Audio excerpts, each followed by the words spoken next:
Sorry I missed you guys last week, but I was in the hospital for several days because Mello, he got a respiratory virus, RSV. So he was hospitalized for a few days just to make sure he was breathing good. Thankfully, we're home. He's fine. He's doing well. But that's why I never was able to record and make a post last week. But here I am. I want to go ahead and answer some questions that you guys asked me over on Instagram. So it will be pertaining to my first birth, which was natural birth, my VBAC, and then my postpartum experience.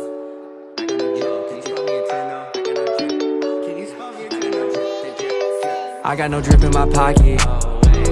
Must have forgot it, or maybe I already lost it. The first question is, what do contractions feel like? This is such a hard question for me. I swear the body like does its own great work and just kind of makes you forget what everything feels like. But it feels like a cramp, but sometimes I don't even like saying that because a cramp does it no justice for me. The pain is like a cramp times a million, throwing a Charlie horse, like, I don't know, but the cramp, you feel it like in your lower pelvis and kind of like a little bit higher, and just feels like this intense squeezing sensation. It hurts like hell. I don't really know. That's all I can say. I don't know. They don't feel good. But it does have like a crampy feeling, but a really, really, really, really strong crampy feeling. Okay, what was the hardest part of natural labor? So the hardest part of my natural labor is definitely hands down the amount of time that I had to endure pain. So like, it's, of course people are going to typically say, oh, pain, it was so painful, it hurt, I hated the pain. Yeah, but it's like if someone tells you, okay, you have to endure pain for 5 minutes or even an hour, it's not really that bad. You're like, okay, I got this time limit, boom, it's done. But when you're in labor, you don't know how long it's gonna last. And I mean, it's the first time it's gonna be pretty long. And for me, it was like 30 hours of labor. So this is 30 hours of pain, and it becomes so exhausting. And I think that was probably what was the hardest part, was having to endure the pain for that long of a time. Why couldn't you give birth in the birth center? So I know in my video, I said I couldn't give birth anymore, but I didn't really go in depth about why. So basically my water broke, but it wasn't a real break. It was like there was maybe a little hole in my sac. And so a little bit of water was like trickling out throughout the day. So I wasn't even sure if it really broke, but I called the midwife. They went in, they did a test, and they saw that it was amniotic fluid. So we waited. It was about like 36 hours had passed. But although my water was trickling out, I did not have any contractions. And so that puts me and baby at risk for infection. So at that point, you're higher risk. It's not like a normal labor. And they had to be in the hospital so that I can be monitored and get antibiotics. So I had, I think, premature rupture of membrane, something like that is what it's called. Were the contractions worse with Pitocin? So I know that they say it's worse with Pitocin basically because the medicine is telling your body contract, contract, contract. You're not going with like your body's natural rhythm or whatever. So all I can tell you was that it was very intense for me. Whether or not it was because of Pitocin it made it even worse, I can't say for certain, because my second labor I ended up getting an epidural, so I didn't do like both full labors with no epidural, but it was definitely very intense. And that hospital allowed a max of 20 I think units, I don't remember, 20 of Pitocin, and I was at 20 for like some hours towards the end. So I mean, I don't know, but it was it was painful. Okay, what would you recommend to someone who wants to have a natural birth? I would say one of the biggest things is if you want to have a natural birth, like I feel like you have to be dead set on that's what you want to do. Because if you go in and you're like, yeah, you know, I think I want to have natural, but if it hurts, I'm going to get Pitocin. I mean, an epidural, you're probably going to get an epidural. Like birth is painful. You can't run from that. So I think the best thing to do is to go in with the mentality that it is going to hurt, but I'm going to do this. And that way you're setting yourself up for success and you can properly prepare for the pain. So that would be my number one thing, is to mentally prepare yourself and commit to your decision. And then number two is to have support, because it's painful, it's hard, and I do not think it's something that you can do alone successfully. I think your chances of giving up are much higher if you're trying to do it by yourself. And support would be, it can be your husband or your partner, it can be your friend, it can be a doula, it can be all three. I had all three there with me, so whatever support means to you. Why did you end up having a C-section? So I ended up having a C-section because in my first delivery, because although I tried to push and everything and I got fully dilated, Leia wasn't coming down. And we think it was for two reasons. One, because she was large, she was 9 pounds 2 ounces. And secondly, because she was in a bad position, she was OP. So like when a baby's OP, they're leading with the largest part of their head, so that makes it harder for them to come out. And so not only was she leading with the largest part of her head, but she was a large baby too. So I think the combination of those two just kind of made it like, nope, not coming out. So she had to come out C-section. Do you think support plays an important part of natural birth? Oh, most definitely. I could not have done it without my husband, my best friend, and my doula. Like, without a doubt, it wouldn't have happened. I would have gave up, because they were there to remind me, like, this is what you wanted to do. You're gonna do it. Don't give up. You can do this. You are strong. And I needed all of that. So I was very happy to have them. I do not recommend doing a natural, unmedicated birth without having support. So I'm gonna get into some of my VBAC questions. What is a VBAC? So a VBAC stands for vaginal birth after C-section, which is basically just the first time you had a C-section, and the second time around, most doctors would recommend having a C-section, but instead you're like, you don't want to have repeat, you want to do it vaginal. So that's all it really is. Why did you decide to do a VBAC?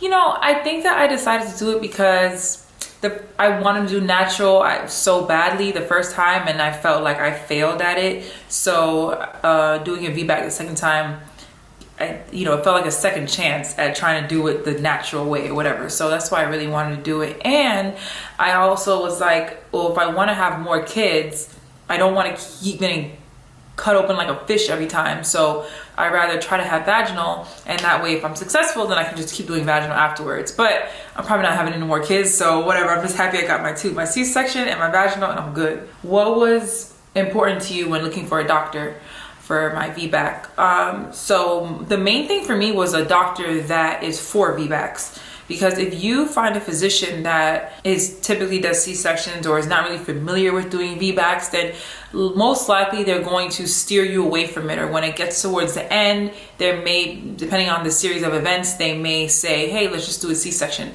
So I feel like the most important thing is to find a doctor who is very supportive of VBACs and has a high success rate doing VBACs. So my doctor was Dr. Delissa Henry Skeet.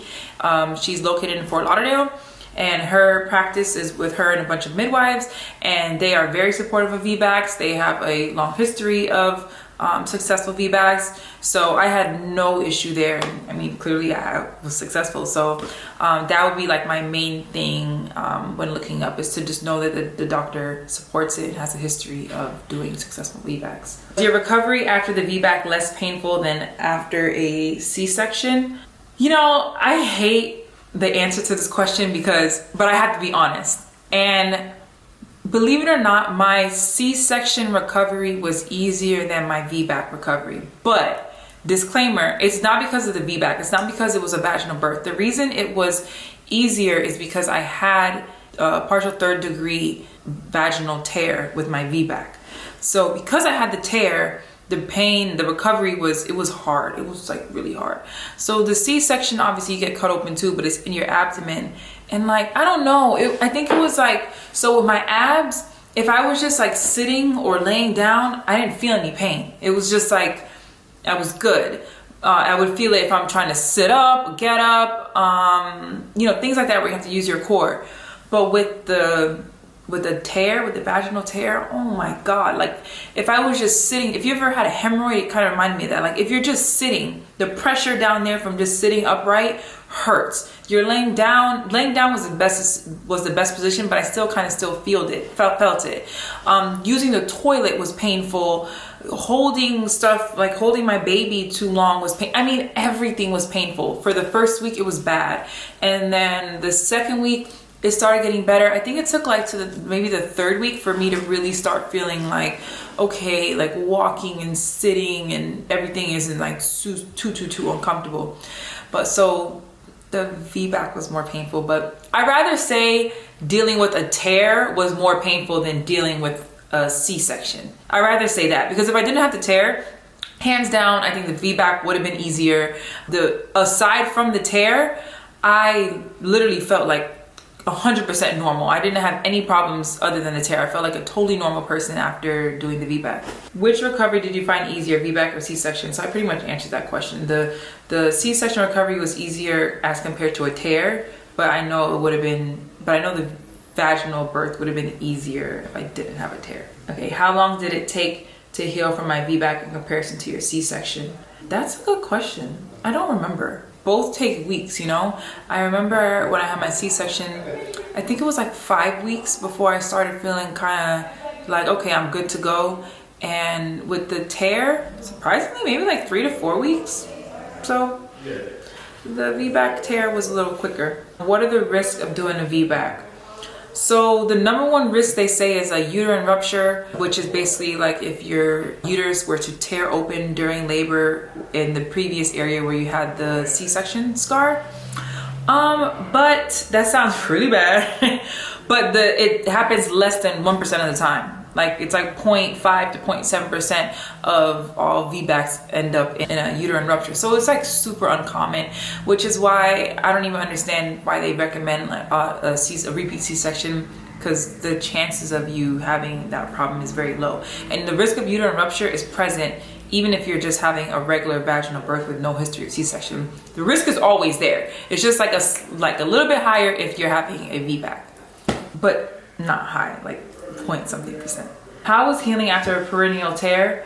So I went into that a little bit, but it was not good. That was hard. It was very hard, very uncomfortable. I think the hardest part was that I couldn't even sit.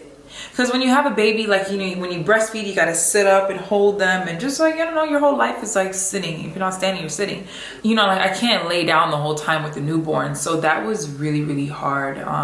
Peeing, oh my God, the first poop, I was so terrified because it was torn. Everything was torn. But I took a laxative and a stool softener for my first poop because I was not about to play. Because when I had a C-section, my first poop was tragic. It was so painful. I felt like I was pooping out needles, and I was not about to go through that again with a tear. So yeah, I took both, and so I didn't have any problems with pooping. But that is something that like is very scary, and it's like you can't even, with a 3rd degree tear, it's like you can barely even control what's going on there. It's so weird. Like, you know, normally you like push poop out. I'm giving so TMI right now. You normally like push poop out, but it was almost like I couldn't even like push. It was like everything down there was just like, yeah, the tear was not fun. I think if you have like a 1st degree though, it's not that bad, but the 3rd.